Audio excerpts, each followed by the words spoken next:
गजानन महाराज मंदिराच्या तिथे चला चला चला चला शोकदास माऊलीच्या दर्शनाला। आपणे आपणे माता पिता की गो माता की सत्य सनातन करू नका। ऋषी दादा धन्यवाद, आला ऋषी दादा आमचा ऋषी भाऊ जाधव, जय भोलेनाथ। धर्माचे असावे परंतु हवे एकत्रित, धर्म हा असोने सर्वांचा सारखा, तुच्छ एकमेकाले खून।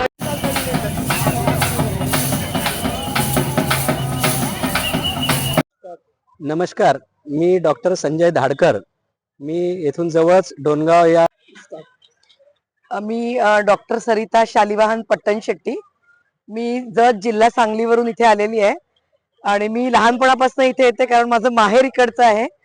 तर ही जी पंगत आहे आम्ही लहानपणापासून बघत आलोय, आम्ही स्वतः पुऱ्या लाटत आलोय आणि ह्या महापंक्तीचं वैशिष्ट्य हे आहे की जसं आपण लोकशाही म्हणतो, लोकांनी लोकांसाठी चालवलेलं, तसं लोकांनी लोकांसाठी केलेला प्रसाद। म्हणजे कोणीतरी एक आचारी करतो आणि स्वयंपाकी करतो असं नाहीये, तर हजारो लोक इथे येतात आणि पुऱ्या लाटतात, वांगे चिरतात आणि एका दिवसात 250 क्विंटल गव्हाचा प्रसाद तयार होतो। आणि विशेष म्हणजे आपण 50-100 लोकांसाठी जरी वाढायचं म्हटलं तर किती गोंधळ होतो, पण एकाच वेळी 1-2 लाखच्या सुमारास लोक केवळ 2 तासात प्रसाद घेऊन जातात। हा मला वाटतं जगातला हा एक आश्चर्याचा प्रसंग आहे आणि इतरत्र कुठेही होत नसावं। आणि पोलीस असतात पण त्यांना शिट्टी सुद्धा वाजवायचं काम पडत नाही, कारण सगळ्यांमध्ये शिस्त आहे। आणि मला पूजनीय महाराजांचं एक वाक्य आठवतं की ते म्हणतात की महाप्रसाद शांततेत पार पडला आणि माझा विश्वास होता तो शांततेत पार पडणार, कारण मी तुम्हाला देव समजतो। तर प्रत्येक व्यक्ती ही देव आहे। विवेकानंदांचा जो विचार होता की शिवभावे जीवसेवा, तर तो विचार पूजनीय महाराजांनी आचरणात आणलेला आहे आणि त्याचंच हे एक ज्वलंत उदाहरण आहे की 2 लाख लोकांना देव समजलं जातं।